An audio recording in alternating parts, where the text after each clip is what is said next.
So, often I get asked to have a little look at a preview at some of the things that brilliant craftspeople in the martial arts make, and I'm very delighted to share something with you. Sent to me by a chap called Muttonchop. That's his name on Facebook. I never did get his real name, so Munty, if you can send me your real name, that would be great.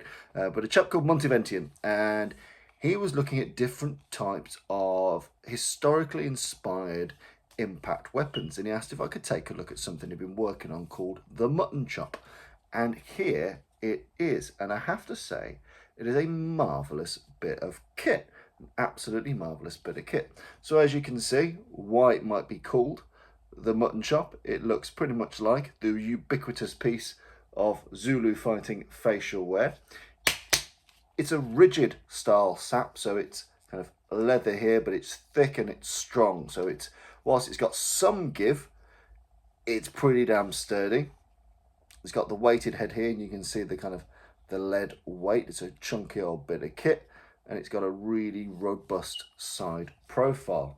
It's also got this nice little retention strap here, so we've got a nice bit of kit working right now. So let's have a look at how these things might have been used. Now, with a sap, we've got to remember, what is the purpose of saps and blackjacks and koshes? They're designed to cause maximum impact without maximum damage. Now, whilst you can seriously harm someone with a blackjack, their primary design is to knock you out or knock you down, not to kill you. And that's why you see them kind of historically used by police forces and security forces. They're designed to render someone unconscious. As a rule, they're not meant to render someone dead.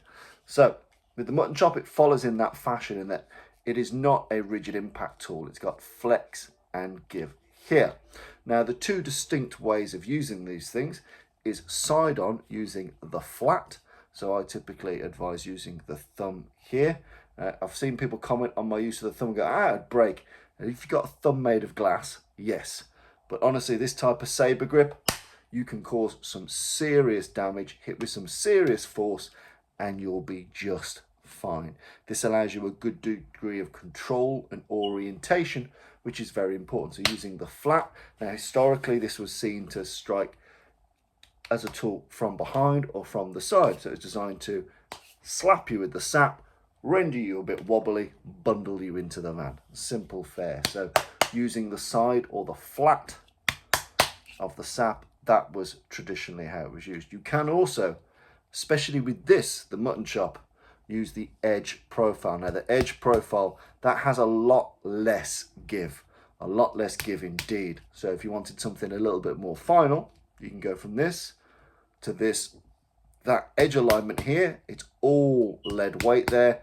There's very little give, and you can strike it in the same manner you would any other type of edge of hand blow or use of stick or use of knife. It's just the same movements. So again, you've got that, and I pretty much typically always advise the use of the thumb to guide, because these are precision tools. There's no point mutton chopping or blackjacking or sapping someone in the shoulder, or on the arm, on the meat of the arm. You want this specifically to places like the jaw, the temple, to the wrist, to the elbow, something bony and breakable. Anything else, anything that's just meat, is not going to get you the damage you need, because it doesn't carry a huge amount of force. So it's meant for short, sharp shots to bony and brittle areas. So that's why the thumb is always important, because the thumb, whether here in saber style or here on the side, that gives you the orientation you need to hit those targets you want to. So I really like the Muttonchop. It's really authentic, like interesting, innovative design.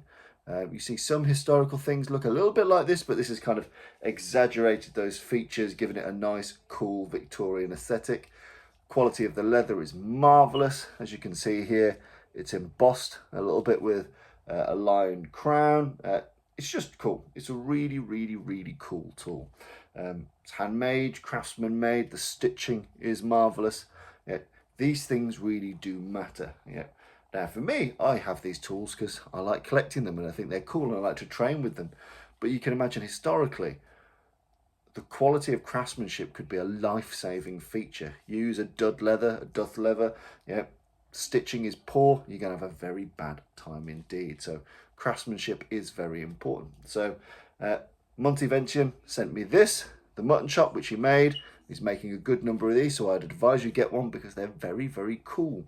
And as they're a little bit larger, if you're a bigger gentleman like I am, they allow you the purchase and the grip that you want to manipulate the tool. So whilst it wouldn't be unwieldy for someone with small hands, you've definitely got enough room to be gloved, to find purchase, to go with two hands if you really need to for close-up work. You've got those options available to you with this more robust grip. You also sent me a slightly more traditional sap design, which is this, as you can see here. So it's almost in that kind of bone-shaped format. Again, beautiful leather, beautiful stitching, embossed again, as you can see here. Flex in the middle, lead weight, small retention lanyard here. And again, same rules apply. Slapping format, edge-aligned format. The edge-aligned format can cause someone some serious harm. Both ways hurt. This one hurts a lot longer. And again, with these tools, this one's a little bit smaller, so you can have a slightly neater grip. It's a bit more designed for stealth.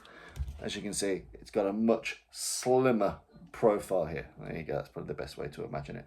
Much slimmer profile, so inside of jacket pockets, up sleeves, in dashboards, places like that. It's a perfect little impact tool for whatever you want to use it for. So this is a more traditional kind of bone orientated sap. Beautifully made, a beautiful pair. So I would encourage you to get in contact with Monty. What I will do as soon as I get hold of his ordering details, where you can inquire about having these made, and I'm sure he could flex on designs such as the color of the leather, the type of embossing and other bits and pieces. So I'll put the contact details below, and if you want things like this, he'll be able to make them for you and put a request. So thank you so much for sending these in. I have to say, I've tried them, I've battered them on old Bob over there. I've given them some pretty rigorous product testing. I've seen a lot of cheap variants fall apart very quickly. Smashed the hell out of these, and not only have they stood up to the test, they've also remained rather beautiful, because if you're going to do something deadly, you might as well do it with a bit of style. So marvellous work here, especially on this rather unique mutton chop blackjack design or sap design.